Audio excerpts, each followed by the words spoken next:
Bienvenue sur le podcast Parole d'Homme. Pour ce 4e épisode, je reçois Franck, un papa très investi qu'on pourrait même appeler Papa Poule.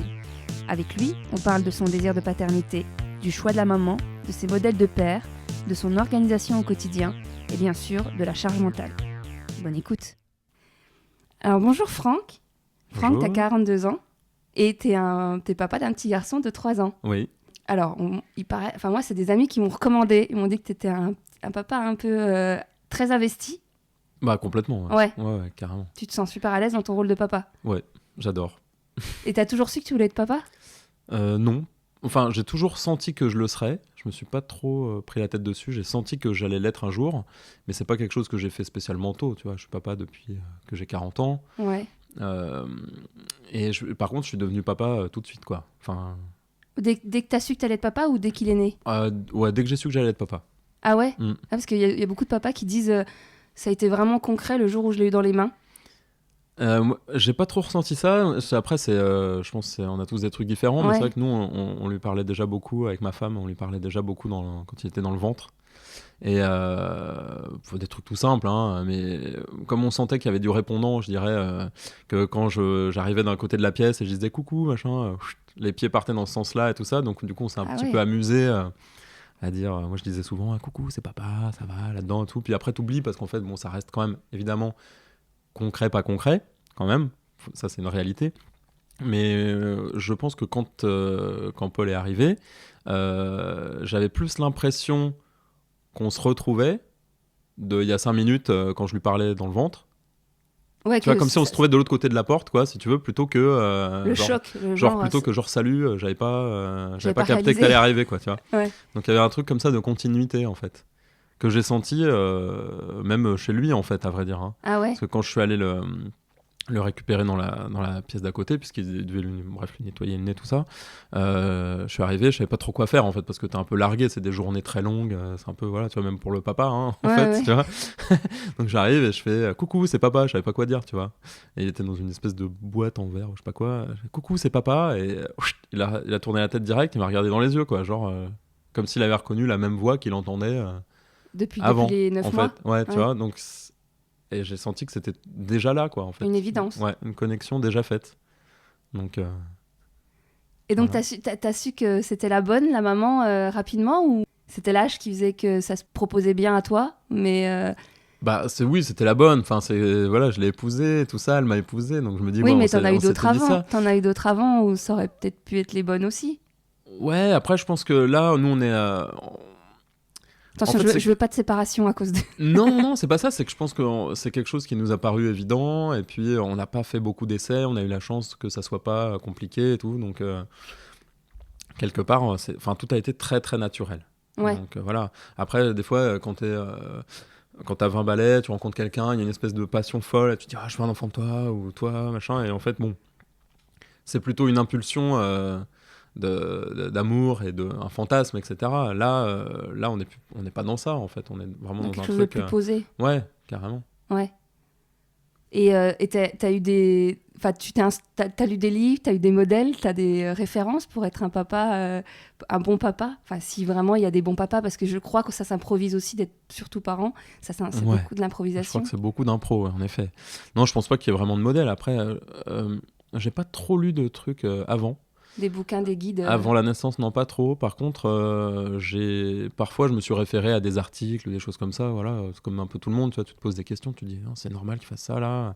Après la naissance, tu vois, un petit peu genre, ou alors comment régler tel ou tel truc. T'as tendance à aller lire. Après, voilà, malheureusement sur les forums et tout, c'est beaucoup de. Des trucs anxiogènes. Ouais, c'est ça. Et puis c'est souvent un peu, comment dire, chargé en n'importe quoi aussi. Enfin, tu vois, tout le monde y va un peu de son idée et tout ça, mais.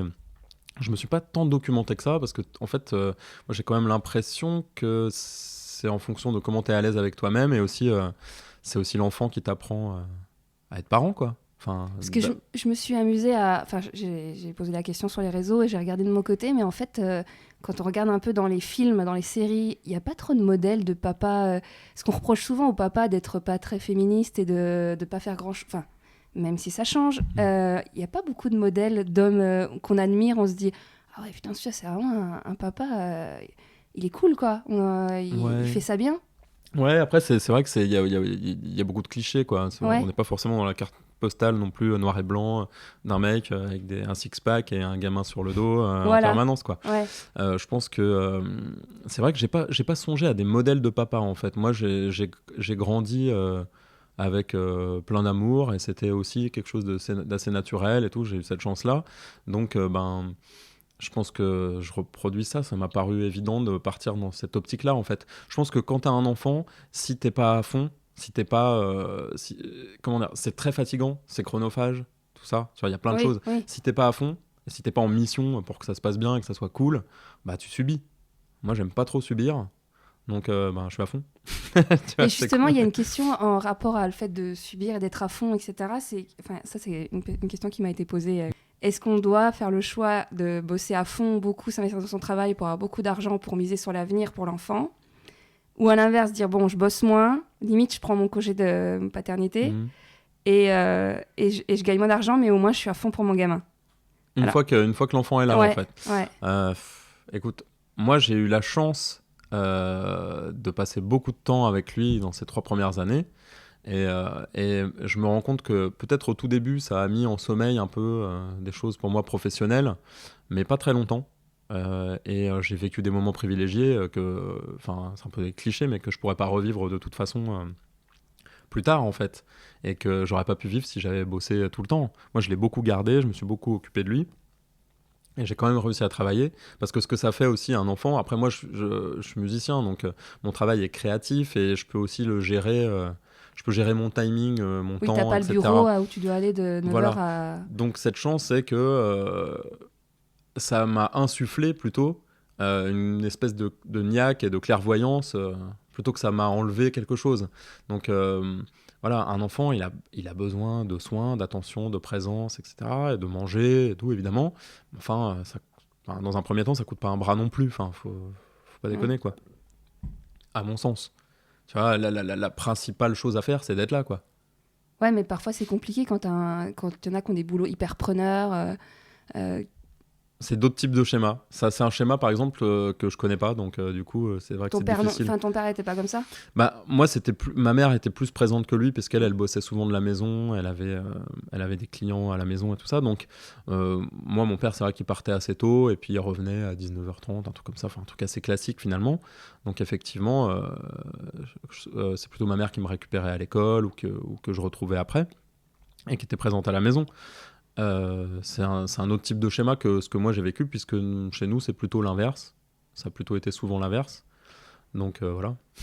Oui, donc le choix il s'est fait facilement de dire que ce serait plus toi qui t'en occuperais la journée ou... Enfin, Bah, encore une fois, ça n'a pas été un choix conscient, en fait, si tu veux. Moi, j'étais dans un moment où j'avais pas spécialement beaucoup de projets. Je venais d'en finir un, j'en avais pas un autre tout de suite.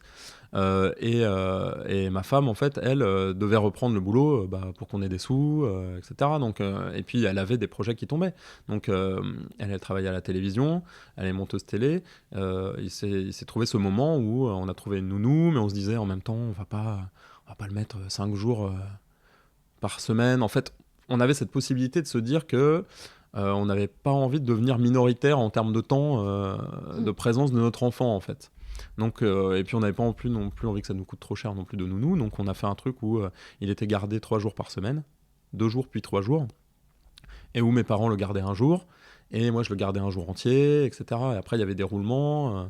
ouais, il y a aussi la souplesse de ton agenda qui permet un peu de... Ça Voilà, permettait c'est pas ça. le cas de Bah tous les oui, parents. Ouais, c'est ça. ouais, Donc c'est vraiment atypique, et je pense que vraiment c'est une chance, quoi. ouais. Parce que bon, la réalité, c'est qu'un gamin, il grandit, il est de moins en moins là, et puis c'est tout.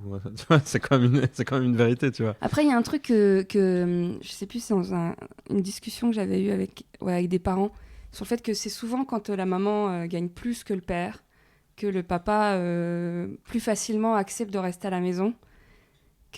Ah oui.